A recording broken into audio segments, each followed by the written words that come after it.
Je vais être relativement succinct parce qu'on est quand même aux prémices de ces travaux.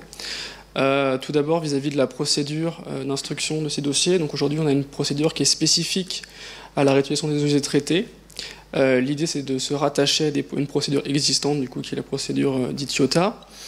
L'objectif est d'une part donc, de simplifier le contenu de ces dossiers, puisqu'aujourd'hui il y a énormément de documents qui sont demandés. Évidemment, les documents qui sont vraiment nécessaires resteront au sein du dossier d'instruction. Et d'autre part, du coup, de clarifier un peu plus le rôle de chacun au sein des projets de réutilisation des eaux usées traitées. Donc là, aujourd'hui, on a l'instruction qui va sortir et qui précise un peu le rôle de chacun des acteurs. L'objectif, à terme, via l'évolution de cette procédure d'instruction, est de finalement mieux les définir dès le départ via l'instruction.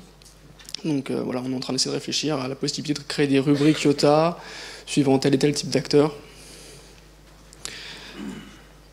Ensuite, donc, du coup, en 2015, par rapport aux évolutions des prescriptions d'usage de la réutilisation des eaux usées traitées, on a eu la ministre de l'Environnement qui s'est engagée avec le ministre de l'Économie lors du conseil stratégique des éco-industries de l'eau à une simplification de la réglementation. Donc elle nous a demandé de travailler là-dessus.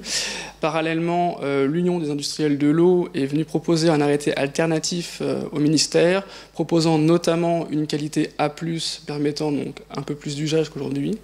Et évidemment, vu que la qualité A+, est supérieure à la qualité A, des prescriptions d'usage beaucoup plus souples. Donc, concernant les travaux, les ministères se sont engagés à travailler sur une simplification des mesures, donc typiquement la mesure du vent, est-ce qu'on la fait évoluer ou non, les distances de sécurité, est-ce qu'on les fait évoluer, mais tout ça à qualité constante, c'est-à-dire avec les 4 qualités qu'on a aujourd'hui, A, B, C et D.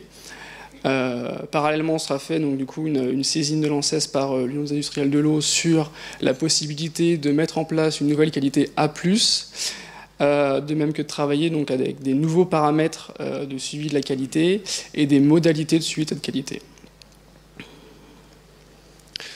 Et donc, un dernier point d'évolution de cette année, pour se donner le temps de faire ces travaux et pour ne pas remettre en cause les installations ante 2010 existantes, il a été décidé de décaler la date de mise en conformité des installations datant d'avant 2010 au 31 décembre 2019, donc l'arrêté est en cours de parution.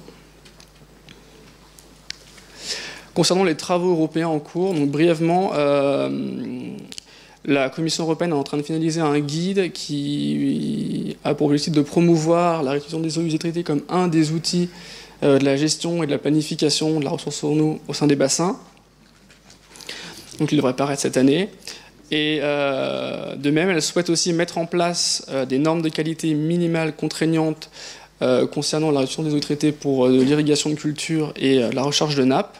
Donc ces travaux ont été confiés au JRC, qui devrait normalement être amené à faire des propositions pour 2017 concernant ces qualités minimales. Et donc après, il y aura un processus de codécision législative entre le Parlement et le Conseil européen. Une chose à retenir quand même, c'est que la Commission ne souhaite pas mettre en place des quotas de volume d'eau usée traitée à utiliser, ce qui est plutôt une bonne chose, je trouve. Merci de votre attention.